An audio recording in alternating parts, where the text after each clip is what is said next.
I hope as time goes by, I'm going to try my best to document in a time lapse assembling this truck. I'll also try and show, I'm a pretty good fabricator. I used to be a body man and painter. So I'm going to try and document some of that stuff. I know there's a lot of people on YouTube doing the same thing. I'm not going to try to retread ground, but I'll show some stuff I do. I think some people will be interested in it. And then I've got a 3D printer. I've already printed a few parts for this truck, believe it or not. So just different things. Try to do something a little bit different. Alright, I'm going to work on installing the I-Beam. Nope, not the I-Beam. I-Beam's already in there. Oh, okay. Alright, I'm going to work on installing the radius arm. I just put some 409 for a lubricant for the bushing to slide in. A lot of people use liquid soap, and I used to do that too. And I read a post somewhere about some guy using 409, and I've been doing it now for years. It works great. And it washes the dirt off, not only your hands, but whatever you're working on too. So, anyway, just put 409 on there for that. So this whole process here is kind of tedious, and I'm doing my best to not scratch my paint. That's why I got towels and you know, stuff. Just trying really hard not to scratch the paint.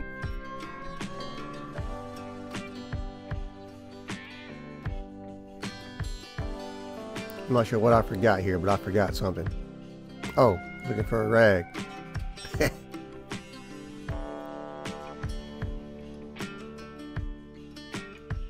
Cover up the spindle so I wouldn't get either keep the dirt off the spindle or the spindle grease off the towel. Oh, there we go. Okay. Keep my hand clean because there's grease on that spindle.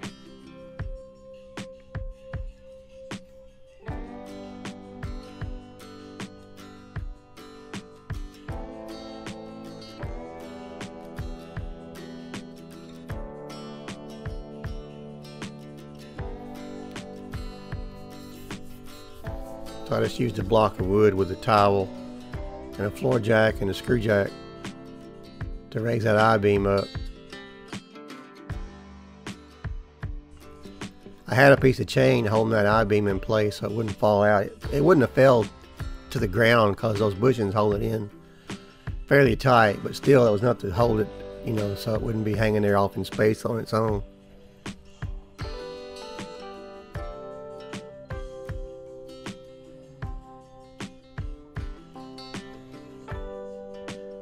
Here I think I just realized that I can't get the radius arm in there with the I-Beam where it's at. You have to pull the I-Beam. I think I had to pull the I-Beam forward. And also it might have been hitting the frame, the shock bracket. I can't remember. Not the shock, but the I-Beam mount for the other side. So yeah, I readjusted here and got a strap to wrap around that I-Beam and pull it forward so I can get some clearance. I said I wasn't going to do it and did it anyway.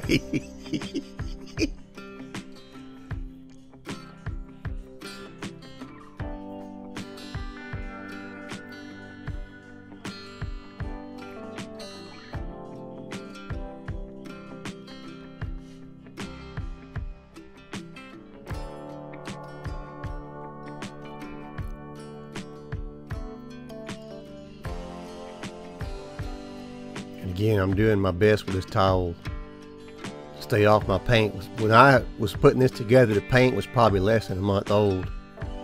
And it was still a winter time, so it really hadn't cured. It was probably cured, but it wasn't, you know, really cured good. It was still soft enough I could have damaged it real easy.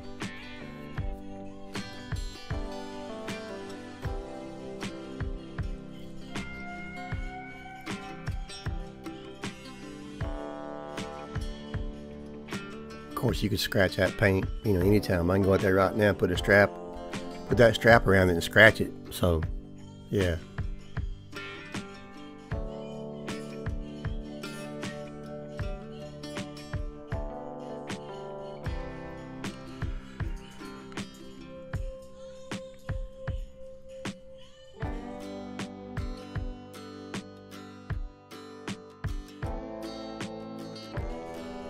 Grabbing the towel to stop it when the I-beam pulls forward, it's going to hit the other I-beam bracket, so I put a towel there to.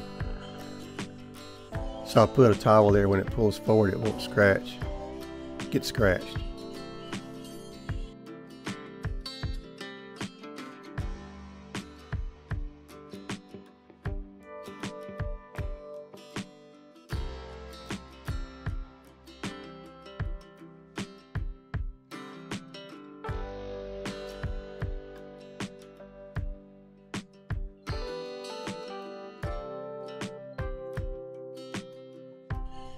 So there goes some more 409.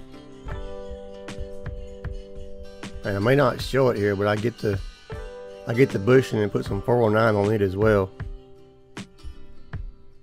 Probably also put some on the radius arm. In fact, I know I did.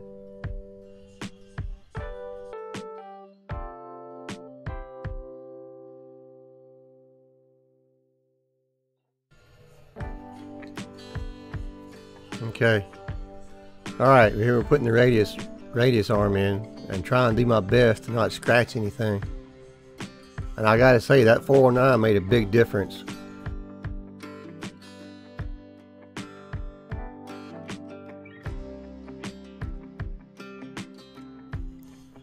When I was putting it together, as I was building it, I put those bushings in dry, and they were bare to get in there. I still remember that. And the 409 made a huge difference. Made it much easier. And here now, I still can't get it to fit. So if I remember right, I had to drop the axle down and pull it forward, because there wasn't enough clearance on this side to pull it back, or to pull it forward far enough.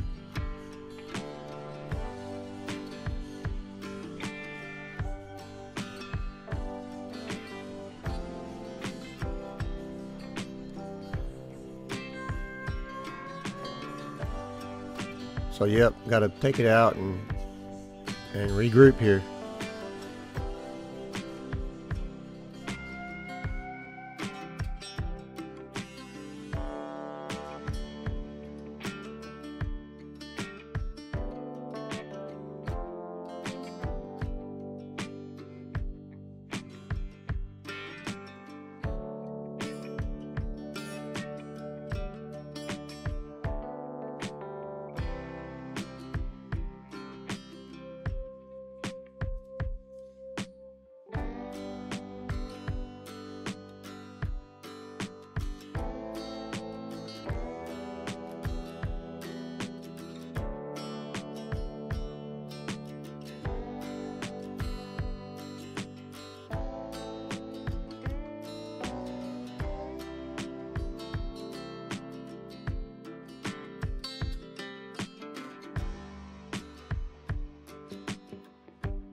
Sitting here watching me do this is kind of painful, because I remember the struggle it was to get this to work.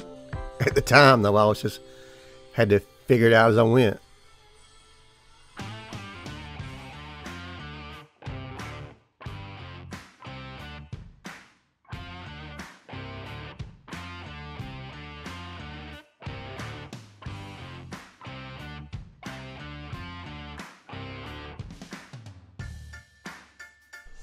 This was, or is, the first twin I-beam front suspension I've ever taken apart and, rebuilt, put back together. So I was learning as I go for sure about the specifics of this front end.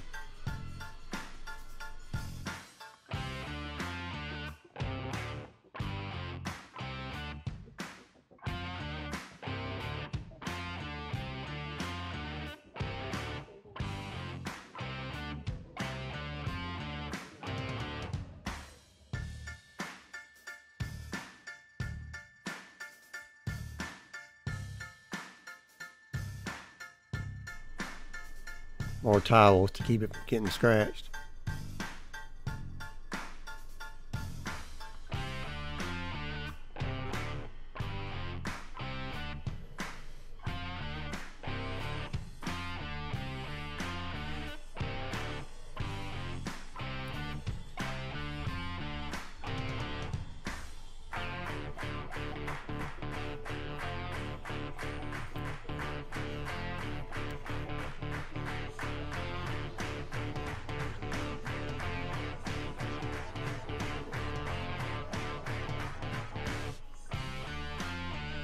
I was pretty lucky on this side. That radius arm fit the I-beam really well. On the passenger side, I remember it was pretty snug. I had to kind of force it up on there with a rubber hammer. But this side, I remember, I think it went on there pretty easily. Because I haven't had to beat on it with a hammer or anything on this side. And here we are, still won't fit.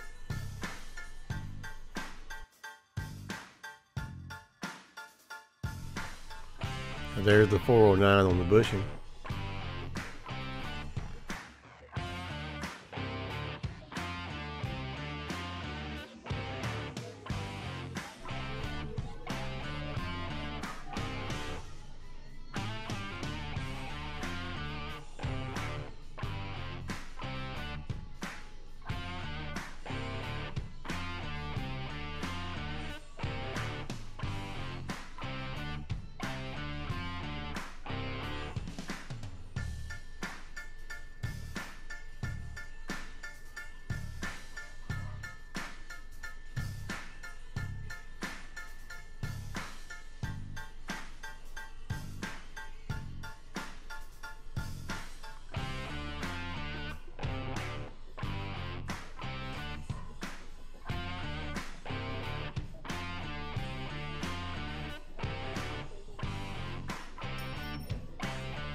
Yep, I dropped the painted washer.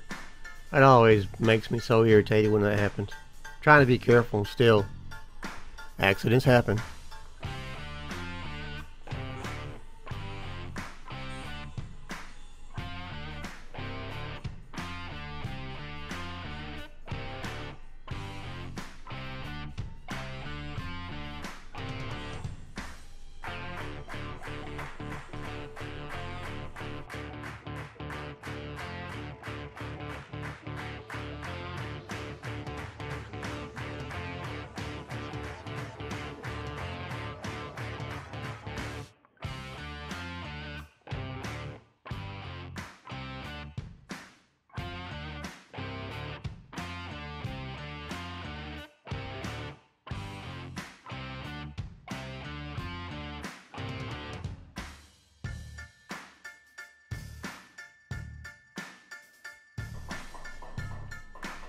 I guess I was wrong about not needing the hammer, because now it's in kind of a bind.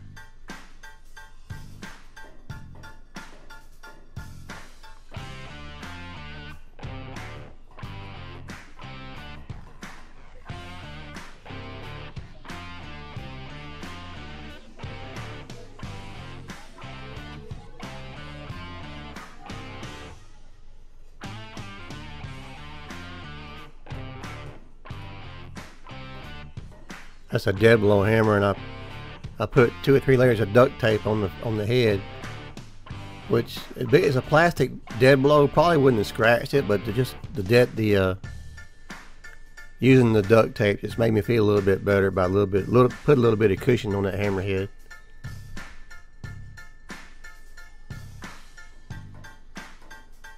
I'm trying to take light hammer blows, not hit on it hard for sure. I must have got it in there. I don't remember. I'm watching this, months later. I thought I had to take it apart more than once, but maybe I didn't.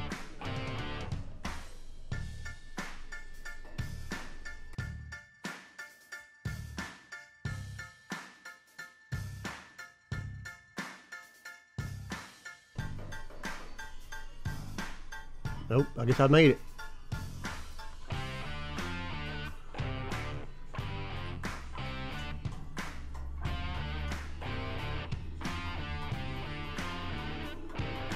I've mentioned somewhere in some of my other videos. Yeah, thumbs up. I'm using, when I wind up torquing all these for the final time, I'm putting anti-seize on all these bolts for several reasons. The painted bolts, they when you put them together, they're really dry. The threads are dry. And a lot of times I'll chase the threads, but even after I chase the threads, a lot of times I'll put anti-seize to keep them from rusting. I mean, that's what anti-seize is for. They're not supposed to rust, you know, in the future. And some of this stuff needs anti-seize to go together better anyway. Certainly a lot better than using grease and oil, little anti-seize. But that stuff, I tell you, if you've used it, you know that stuff gets everywhere. You think you got it off and cleaned off, and turn right around and you've got it on you again.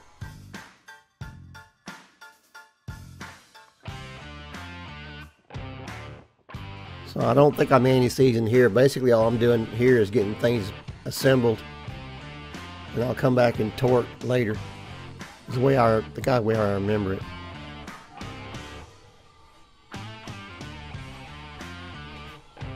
This spring retainer here actually is, I have a mismatched set of retainers, and I still to this day haven't figured out which style is which, old style and the new style. But I was finally able to get on the internet and order some new ones, and I'm gonna do a video on that soon. I got part numbers and everything if anybody runs into the same problem I had. It's a later model, but you can still get them, and that's what I'm gonna do, is use the later model ones with my original style bases. Like I say, I'm gonna do a video on that. I'll show that later. The springs I'm using here, I ordered a set of 2-inch drop springs from Eden Detroit Spring. I had a set of Moogs that I bought that were basically original replacements, and they were, I guess I bought heavy duty without really realizing what I was doing, because they were a lot bigger wire diameter, a lot heavier duty, a lot stiffer, and taller obviously, but they were stock height. The nose of the truck to me was a little bit high, plus the caster or the camber, I forget which one's which, the ones where your wheels stick out, was way positive at the top. So I was hoping dropping the 2 inches down would help some of that, and I think it did help a little bit, because I've got it assembled now. You know, that'll all be in a later video where you can see what I'm talking about. Those gray towels are like a 10-pack of microfiber towels I bought from Amazon. They won't scratch the paint. If there's dust and dirt on the paint and you rub it, yes, you'll scratch it. But if just the towels themselves, they're really soft. I'm going to go back and buy some more. I use painter's tape a lot to keep things from getting scratched, protect them. Duct tape leaves that residue. Painter's tape won't do that.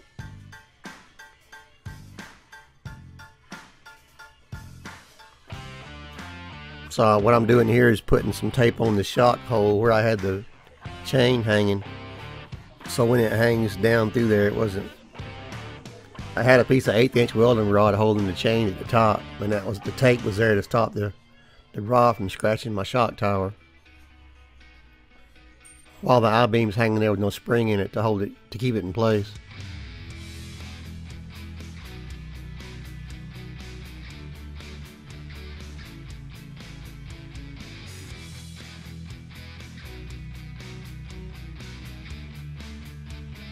That's the bolt I had in the shock bracket that the chain was hooked to. That's how I had it hooked, between the shock bracket and the shock tower. Basically it was acting as in the shock absorber location.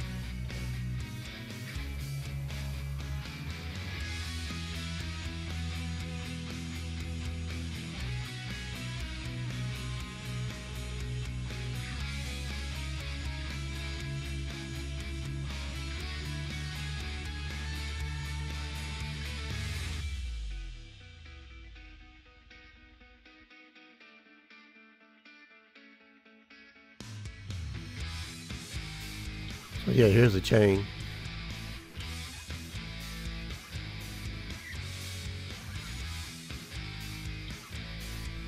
So yeah, I had a chain and the washer and the piece of 1/8-inch welding rod.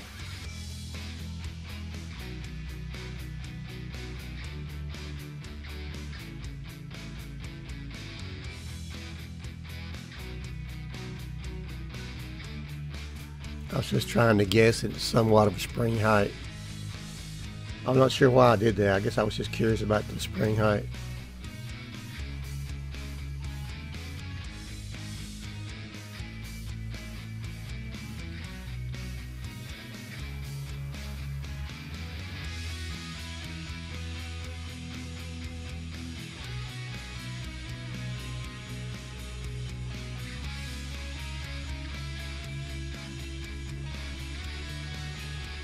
There we go, off the jack, hanging on its own again.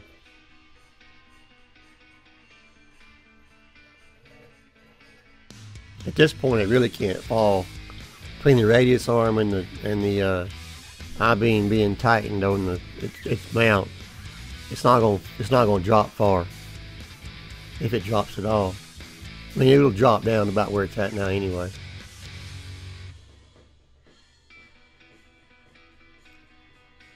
So I got everything, loosely assembled. I'll come back later and start torquing things down. Install the spring too.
So this is the driver's side. I've already done the passenger side. I didn't really decide to start filming video and doing the YouTube thing till after I'd already started putting this frame together. So I'd already done a lot of the work. Obviously, I've been working on this truck for 10 years. So this is about the time frame I was really thinking about doing YouTube. I started doing some filming to see if I even wanted to do it, because I was still very unsure at this point.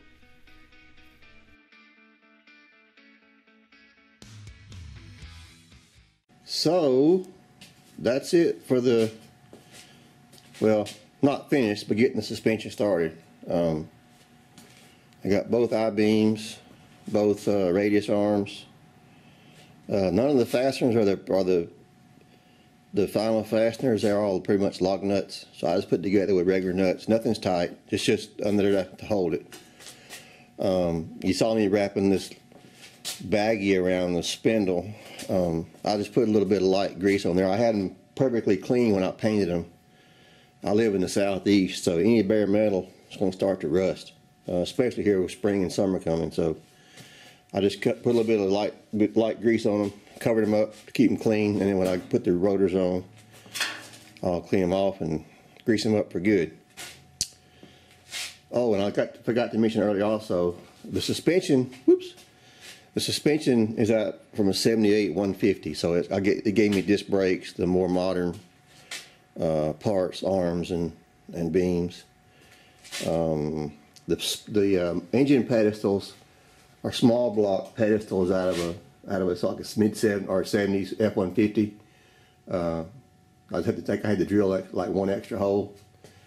So that's a common swap. Bolts, it's small block forward, bolts right in using those pedestals. I think that's it for now. I got my rotors on the way. Got new calipers. Everything's new up front, or will be. Well, as far as brakes, not this stuff. So I'm trying to get this thing into a roller as fast as I can when I have time. So we'll see how long it takes before I actually get springs put under there. I guess it'll be the next step. So anyway. So I hope what I'm doing is of interest to you, and maybe you can learn a thing or two. I've been working on cars now over 40 years, body work and paint work and a little bit of this and that. So, you know, maybe I can teach you a trick or two that you haven't seen yet. So anyway, thanks for stopping by, and I hope to catch you on the next one.